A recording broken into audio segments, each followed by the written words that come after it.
The political group that lost the election of 2013 has negotiated to remove the votes of the group that defeated them in 2013.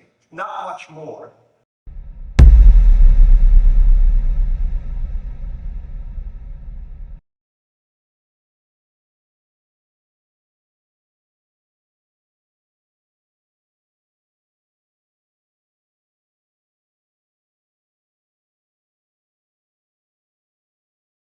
Again, it was an agreement to settle a lawsuit that would put us in a position to endorse the separation of KJ, settle a lawsuit, settle a lawsuit, settle a lawsuit. Where's the county? Where's Steve Newhouse? Where is KJ, the board, not the school district, because their rep is here? Why are they not here? This benefits them greatly, and they're not here again. Before 2020, the KJ, I guess, could form new stuff because they're not bound by it because they're not a new town yet. That wasn't really looked at.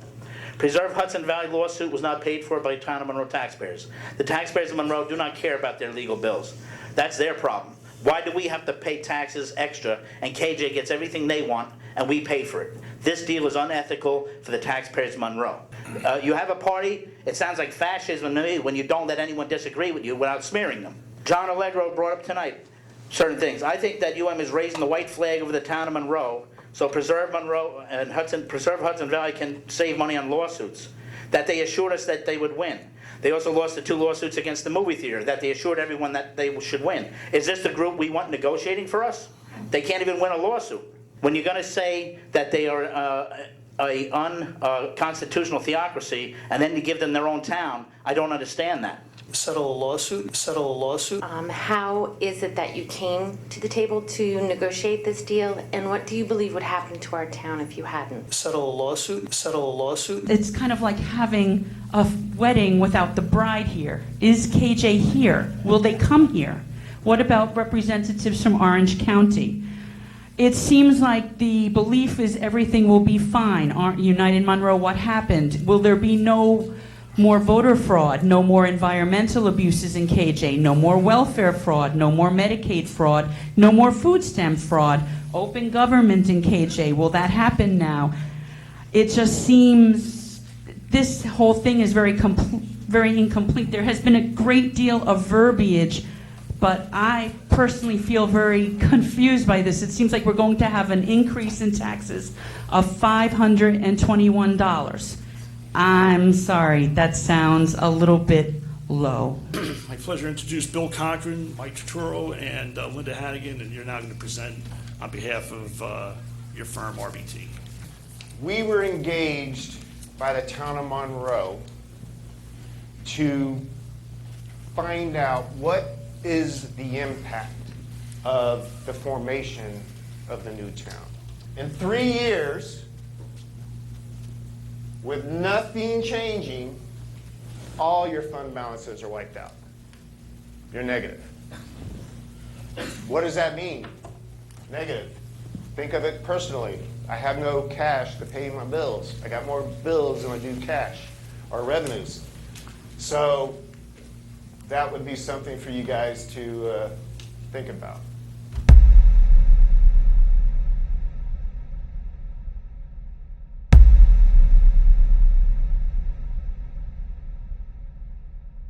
This business you have to decide. I'm a town board member. I was one of the guys that voted along with Councilman Colon, Supervisor Dole, and Councilman Burke for 164 annexation. I still stand by that decision. I understand, I don't trust them like they don't trust me. United Monroe was trying to do something. The separation has a ring to it. It has a little bit of something that you would like to see maybe down the road. But what's been going on here with the backroom deals and backroom negotiations, we don't have all the information. We have none of the impacts. We were criticized for the annexation because we didn't have enough for the 30, 40, 50-year impacts. Right now we have almost no impacts on the study. If it goes on the yes vote for the county, there will not be any studies done by the town of Monroe. The town board members, Cardone, McGinn, and Colon, table it every time it comes up. They won't even let the evil Harley Doles or Jerry McQuaid talk about it. So the public will not be given any information. So you have to do studies. It's on your table. Because once it goes past you, it's gonna be pushed through by 3 block votes, KJ Alliance, and UM. It's over, and the public will not get any information. Now, that's a big problem. Backroom deals, no accountability, not visible. Things like UM promised us they were gonna do. I was protect Monroe when I ran first. We were supposed to be protected by UM against the onslaught of KJ. I understand the theory of a balance of power. But when you do everything behind closed doors, and you take the KJ Alliance block vote in your back pocket, win 2 elections over it, and you're gonna win another one with it, and they've already made a deal with the village of KJ not to vote in the election, so they're guaranteed a victory. This is all politics. This is what it comes down to. A complete 180 by UM against the KJ block vote. Now it's okay. KJ unconstitutional theocracy. UM said that all the time. Hey, let's reward them with their own town. KJ, serial environmental offender by UM. Nothing addresses this here. UM elected officials on the board said, we have no idea what's going on in negotiations. Plausible deniability for the election. That's what that is. 220 acres, 56 more than annexation. UM says it's okay. Let's get a big glass of Kool-Aid and say it's fine. 56 more acres, right? 162, we took 162 away. Those 162 acres are all KJ Alliance. They're gonna vote for UM. That's why it was taken away. It wasn't taken away to make a deal to lower the amount. It was to make sure the block votes they want are in the town, and the ones they don't want are out of the town. 162 acres, this same group are guaranteed by Gedalia Zegan and the KJ administration that they would get sewer and water. Who's gonna pay for the sewer and water? The rest of the Monroe residents, not KJ. Politics, county exec. He owes KJ block votes, it's payback time, and he's pushing for it. Election in November, he's pushing for it. 4 more years, another election, more payback. Watch what the county executive pushes for. I don't trust career politicians any more than anyone else does. Okay, Assemblyman Skoufis, I don't know what he's gonna say tonight if he speaks, but he always said not 1 more inch, not 1 more town. Okay? Thank you. Good evening, Michael Sussman from Chester.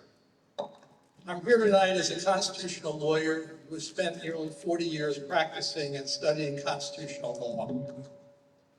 I represented dissidents in Curious Joel between 1990 and 2011 in untold struggles for more than 20 years. In 1997, a federal judge asked me whether my clients wanted an order dissolving the village of Curious Joel because the proofs before him so clearly established that the village of Curious Joel was a theocracy. That is, a government controlled by a majority religious faction and its grand rabbi, and antithetical both to anyone else, particularly those Satmars who did not accept one anointed successor to Grand Rabbi Joel's authority. Creating a village or town for a particular religious group violates one of the most fundamental principles which binds us, the Establishment Clause of the First Amendment. Creating a new religious town echoes a terrible precedent set 40 years ago when the village was carved out of the town of Monroe, to wit, that the state may and should create separate juridical subdivisions on the basis of religion or race or any other such characteristic. When I say precedent, I mean this. Next year, African Americans from Newburgh, Latinos from Middletown could assert their preference, or perhaps their right, based on this example, to set up a separate community where they have hegemony. Perhaps white families, concerned about increasing minority population in some area of our county, could petition for their own community. This factionalization is precisely what our founders railed against in the Federalist Papers, and indeed explains why the Establishment Clause exists. I have no doubt that the parties to this agreement under discussion and this particular referendum have reasons for separation. You just heard some of them. But these preferences, however valid, countervail our constitutional order and all hope for an integrated future in which each person, man, woman, child, is valued for who she is, not primarily identified by religion or race. And that, make no mistake about it, is the American dream we can share. Tonight, we must promote several things. Curious Joel yeshivas follow education law and provide 3 hours of secular education to their students. Their young must be exposed to and allowed to understand the broader ways of life of their neighbors and fellow residents. Curious Joel's neighbors recognize the town of Monroe may have a religious majority, but that does not foreclose dialogue, coexistence, and does not justify a further sanctioning of state-created separation. and that the new town should not be created because doing so establishes a state religion in a state-sponsored, state-created jurisdiction, which is blatantly unconstitutional. Thank you.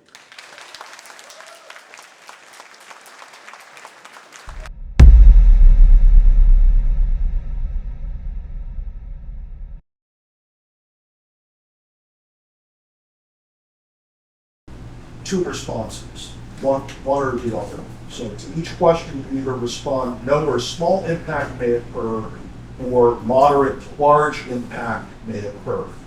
And per the advice and direction of the village planner or the village engineer, they indicated that based upon their professional judgment, their responses to each of these questions are no or small impact may occur. So I'm going to go through the questions and ask you if you concur. Your soda today, this is an actual picture. Now I know that this was our water the other day. It looked like coffee. This is our water. It's not the same. You can go get it. This is our water. You need to do this because you're a living building. You're a public building. This is our water. Everybody in the room. All right. This is a public hearing. We're not done with it. We're not gonna have multiple conversations, and it's not a dog and pony show, all right? BJ Mendelson with the Monroe Gazette.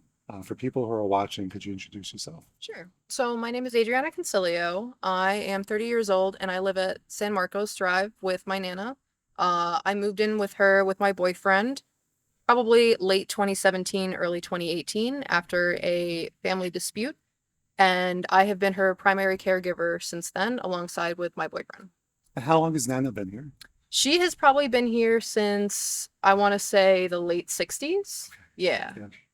So way before there was a village of South Women Grove, or Probably not. No, when she moved up here with my grandfather, who unfortunately within the first year became really sick and passed away. She also moved up here with her mom and dad to take care of them as well, which that was the whole reason for coming up here. So tell us a little bit about, I think you could see it in the camera shot, this very large house here that's appeared behind you. So, in August or late July of 2023, I woke up to hearing chainsaws. And when I looked outside, I was like, I saw a couple people in the tree line over there, not behind there. So I was like, okay, it looks like they're doing like clearing for the road. I was like, no problem. But then when I came out on the deck and I saw multiple tree trucks, and then I heard multiple chainsaws, and I saw this area over here getting cleaned out, I was very confused because I was like, what's going on? I haven't heard anything because they're supposed to do within the 500 feet alerting, which there was no alert. There was nothing on the planning board. There was no issues of notice. So tell me a little bit about that. So there was no letter, right? Yeah. There was nothing that came. It's just one morning you wake up, there's chainsaws. Yeah. In regards to the area, obviously the water is a big issue, but with the spending of the water, who's compensating for the overspending? Because we're over $50,000 now for the budget. What does that have to do with this project? Everything. The water who's going to supply the water to the incoming families? How many people are actually going to Well, believe it, I'm still talking, excuse me. Please don't be rude. I'm still talking. Please. Go ahead. Thank you. You're saying you're going to knock down 4 lots to make one big family home. How many people are actually living in this house? Is there going to be an increase in the population? Is there going to be more water? Like today, Fort Worth, we had another water main break. That's the 3rd one this year. Who's fixing all this? Who's paying for it? I'm done. Thank you. And who's next? So CRDC is the Community Design Review Committee, and currently how it's been working since Mr. Eckstein and Cerniff came in is that they are meeting up at the United Jewish Community headquarters, approving projects. And what I think might have happened here is that this was one of the things where they kind of approved it, and then figured, okay, it's approved, so we don't have to go through the appropriate procedure. So, board members, it's up to you. You have not done a moratorium when you have water restrictions for as long and as bad as you've had them, and you have not created a comprehensive plan so that the developers can rely on that plan to create their plans for development. So, I guess my question would be, are you going to do any of that? Most municipalities have a comprehensive plan, and this one does not. So what are you doing to help these board members because their hands are tied? And that was coming from them, not from me. So I do apologize to them, but I'm laying it down on you. You have to, if you are real concerned for your constituency, you can't continue to have people build and expect to have water that's potable and in the quantity they need when you don't have it now. Now,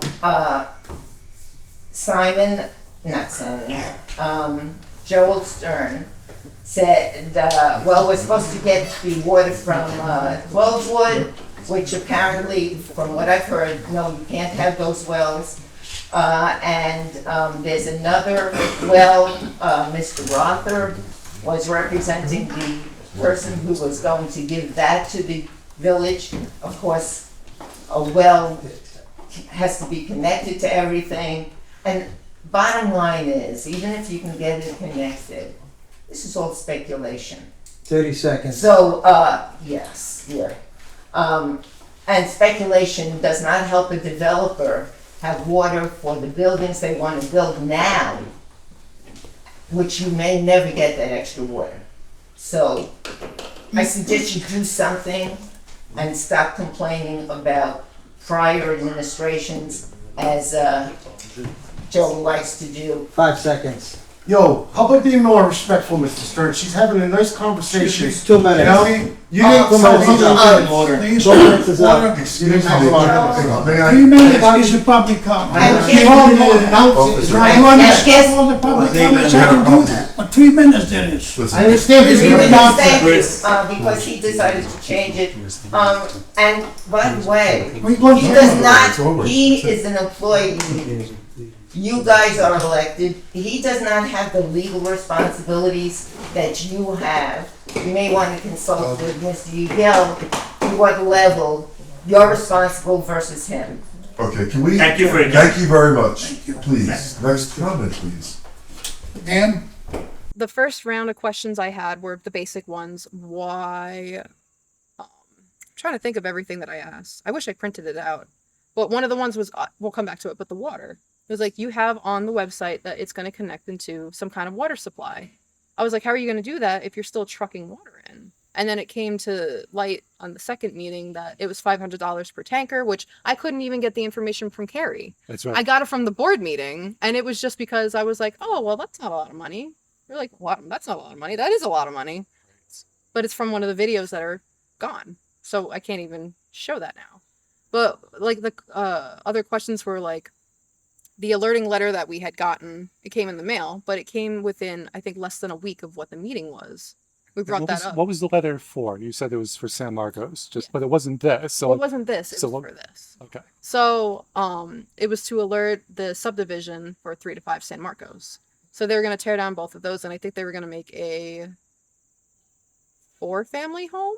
But they said this was a 2-family, and this is more than 2. Right. You wound up having to truck more water in than expected last year and this year. You were at 251 the prior year, 23. This year, you're projecting almost $600,000 of trucked water. Wow. Right around 64 Shore Drive. You saying it'll be part of public record, but the actions are required. And without action, that's all worthless, saying it's on public record. So what? What is being done? This whole project needs to be reviewed. Where's the water coming from? The wells that people have proposed probably won't be online until 2027.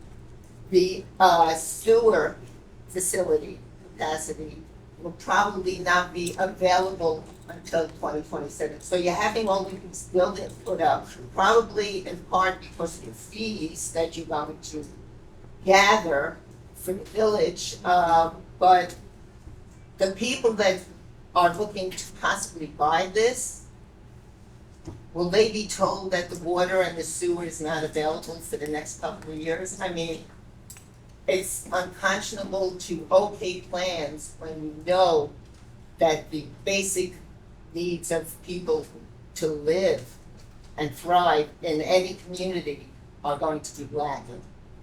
And when you give a negative debt and you realize that all the traffic, which is already very bad in the area, is going to get worse, and you say it's a negative debt, I think that's, I don't know what kind of good word I could put on that. Irresponsible? That's the point. But that goes time and time and time again. So for the professionals who are supposed to be watching what's going on in this planning board, I don't think you're doing a very good job.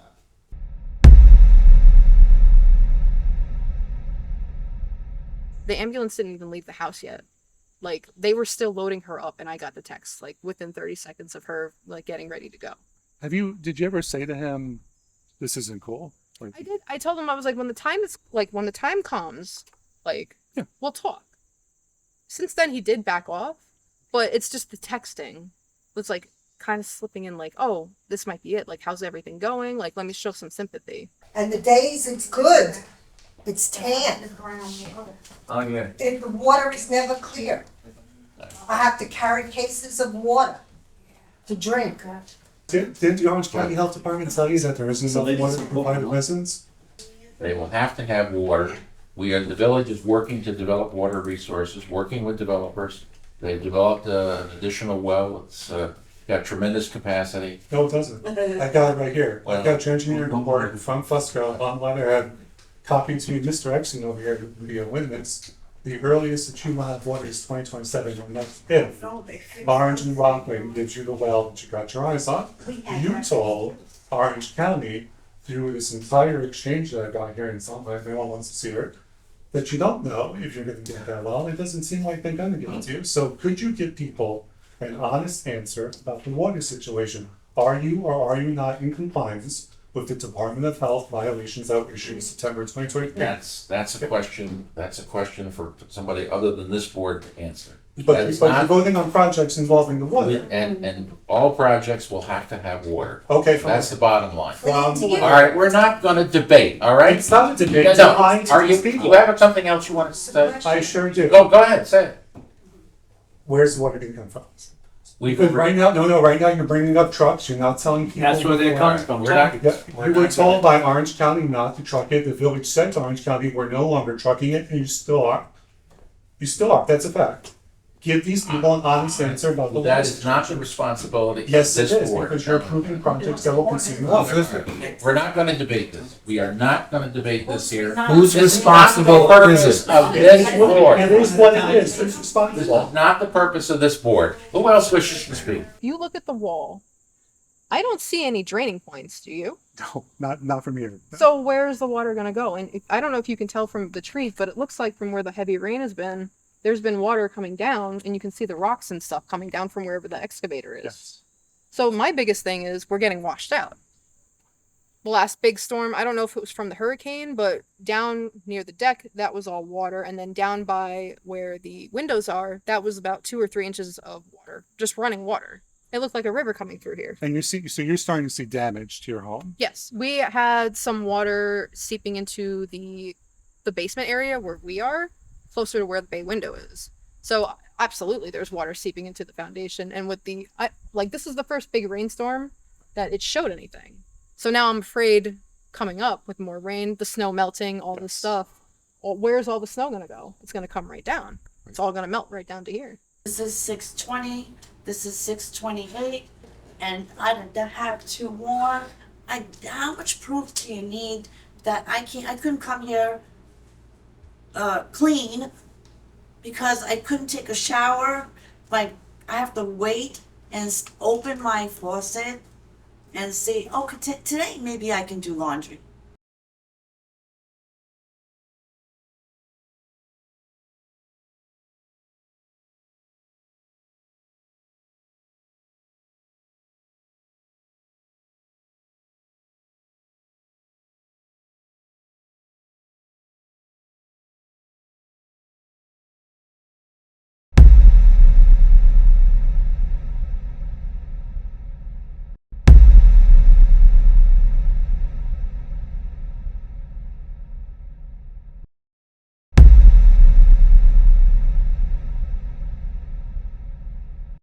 I don't know what the hell we're doing. And I will make the analogy of the Godfather here, because, you know, you could take Mike and I, we're Michael and we're Sonny,